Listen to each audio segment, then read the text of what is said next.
नमस्कार. कालच नांदणी गावातून आपल्या सर्वांची लाडकी हत्नी महादेवी तिला पेटाच्या तक्रारीवरनं कोर्टाच्या आदेशानं घेण्याचं काम प्रशासनाच्या वतीनं करण्यात आलं. भावनांचा उद्रेक झाला, सगळं गाव जमलं होतं आणि आपल्या लाडकी हत्नी आज आपल्यातनं पुढे जाते हे पाहिल्यानंतर जीव पिळून काढणारा प्रसंग.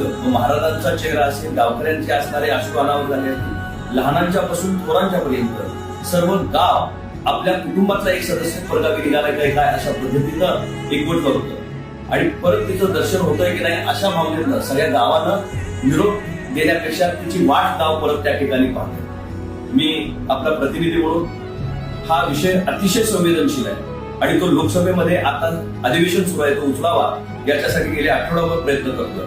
पण मागच्या पूर्ण आठवड्यामध्ये संसद चालली नाही, संसद ऍडजस्ट झाली, त्याच्यामुळे मागच्या आठवड्यामध्ये तो विषय घेता आला नाही. याही 2 दिवसामध्ये ऑपरेशन सिंधूरवरची राष्ट्रीय पातळीवरची चर्चा असल्यामुळे दुसऱ्या कुठल्याही विषयाला त्या ठिकाणी चर्चेला वाव नव्हता. मी लवकरच या विषयाला वाच्यता पार्लमेंटमध्ये त्या ठिकाणी फोडणार आहे.